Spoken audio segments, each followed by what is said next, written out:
Nigerian Institute of Transport Technology, NITT ZARIA, Gombe Liaison Office, Outreach Learning Center. Sunana Comrade Sadiq Ahmed, ni ne shugaba na wannan Nigerian Institute of Transport Technology ZARIA Gombe Anes. Headquarter mu tana ZARIA, muna da zonal offices a duk wani geopolitical zone na Nigeria.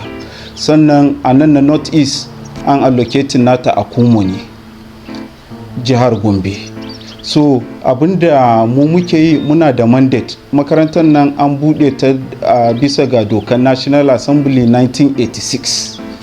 So mu abinda muke a nan shine muna da mandate na koyarwa. Muna koyarwa na dogon zango da na guntun zango.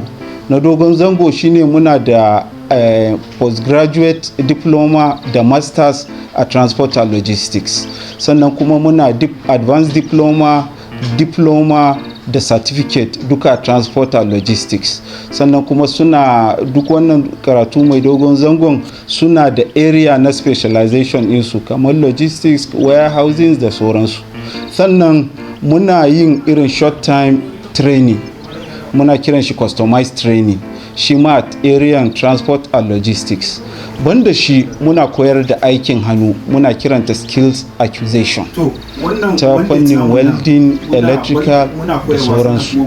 To shi ne abinda wannan makarantar ta kumsa. Na'urori na koyar da wa'innan ɗalibai da muka samu kaman makaranta ce na koyon sufuri, amma nan muna cikin department of computer science. A cikin computer science cikin shi muna yin certificate, muna diploma courses. Sannan kuma nan muna ba da ɗalibai inda za su gane na'urar tafiyar da zamani, wanda za ka iya tallan business ɗinka, za ka iya tada mahajanka ko kuma wani organizations ɗinka ko settings ɗinka, shine through interneting. To abinda muna da na'urori na koyon tukin mota na zamani a cikin sauki ba da tashi hankali ba. In ka iya tuki akan wannan abun ko ka hau ka hanyar titi, tuki kan ya zama tabbas za ka iya. Sannan muna da na'urori irin na koyar da tuki na kamfani. Akwai forklift, akwai payloader, akwai bulldozer, duk a cikin wannan makarantar.